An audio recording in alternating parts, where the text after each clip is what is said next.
We talked about hunting. We talked about subdividing. What else is there? I mean, we talked about hunting. Farming is similar to that in terms of farm leases, stuff like that. These people take care of your land. Like if you get a good farm lease, something like that, like these can be long-term leases. They're going to take very good care of your land. They're going to take pride in it.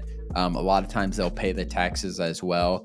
So you really have no expenses there are no expenses for you. That's one that a lot of wealthy people are putting into long-term play is farmland. And just land is not going anywhere. Like there's a limited amount of land. So if you hold land long enough, and you're cash flowing every year, it's an extremely good way to diversify your portfolio, as well as have that cash flow.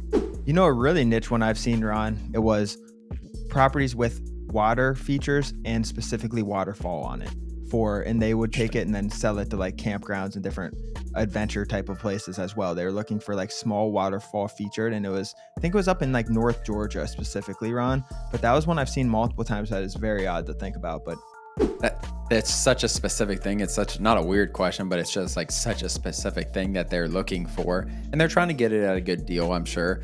Yeah, I mean, there's hundreds of niches that you can get within this, guys. Like there's stuff we haven't even talked about. I mean, improvements, Dan, are something that we should probably talk about a little bit, whether you're clearing the land, whether you're putting a driveway, whether you're putting a septic well, mobile, something to make the end buyer it easier for the end buyer, it cheaper for the end buyer.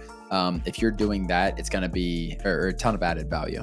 That's a really big one. We do a lot of improvements. There's a lot of good value there.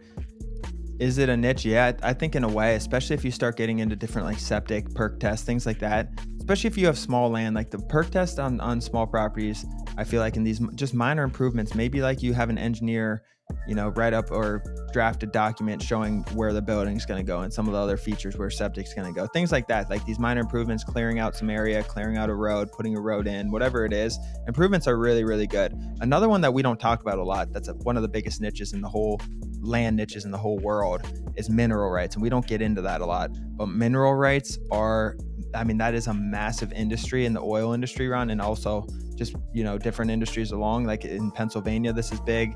Also in the South, you have all the oil leases as well, and all the mineral rights, subsurface rights is just such a massive industry, Ron. So when you sell a property, if you have mineral rights and surface rights, you could theoretically just sell the mineral rights. And that's how those two got separated at one point. A lot of pieces of parcel land in the country will still have mineral rights attached to the surface rights.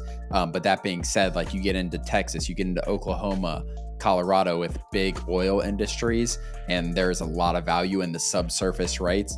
I don't know enough about this to say, like, we just don't. Maybe you do know more than me, Dan, about it, but I'm not as educated on this as maybe I should be. But I know, like, this is a massive, massive industry. Oil rights. It's essentially oil rights is what it is. As always, thank you for joining. Please do us a huge favor and like and subscribe our YouTube channel and share this with a friend. It really means the world to Ron and I, but more importantly, it could help change the life of someone else. Thanks for joining, and we'll see you next episode.